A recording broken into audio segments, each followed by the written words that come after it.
ஏய் நில்லு, வீட்டு வேலையெல்லாம் முடிச்சுட்டு தானே உனக்கு குளிக்க சொன்னேன். நான் ஒன்று சொன்னேன், நீ ஒன்று செய். போய் மாப்பு எடுத்துகிட்டு வந்து போடு.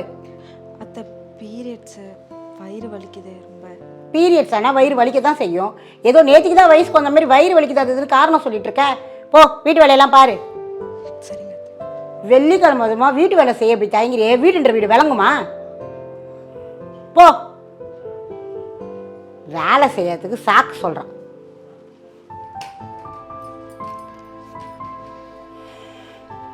சோஃபாக்கு எல்லாம் அழுக்கு இருக்கு, சோஃபா நகர்த்திட்டு மாப்போடு.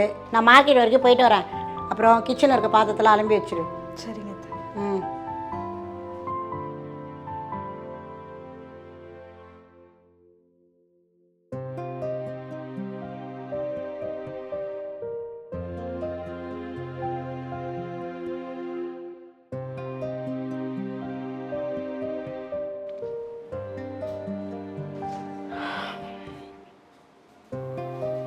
இப்படி படுத்துன்னு இருக்கு பேர்.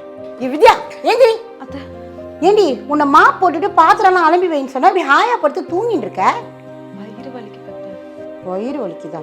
வெள்ளிக்கிழமை அதுமா இப்படி படுத்து தூங்கிட்டு இருந்தா வீடு விளங்க மாடி. எந்திரிச்சு போய் வேலையை பாரு. போ அப்படியே ஒரு காஃபியை போட்டு கொண்டு வா.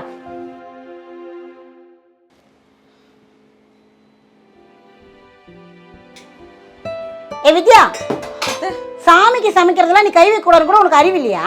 நீ தீட்டுன்றதே மறந்துட்டியா? அத்தை அது முதல்ல நீங்க இருந்து வெளில போ. சரி. ஏய் தொடர்ந்து சொல்ல திருப்பி திருப்பி தொடர, கொஞ்சமாவது அறிவு இருக்காலே உனக்கு? போ இங்கிருந்து. பாத்திரத்தை கூட நான் தானே அத்தை கழுவுனேன். வாயை மூடு. எதுக்கு எத்தாலும் எழுத்து எடுத்து பேச மாட்டேன், கத்தி வச்சுட்டு இருக்கேன். ஒரு வேலை செய்யறதுக்கு லாக்கி இல்லை. உங்க அம்மா உனக்கு இதெல்லாம் சொல்லியே தெரியலையா? ஏன் உயிர் எடுக்கிறதுக்குனே வந்தியா? போ இங்கிருந்து.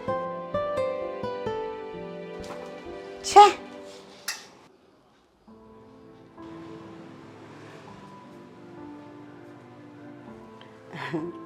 அம்மாடி அம்மாடி. அத்தை ஏம்மா இங்கே தூங்கிக்கிட்டே? உள்ளே போய் ஏசி போட்டு நல்லா குளு குளுன்னு தூங்கலாம்ல. இல்லை அத்தை.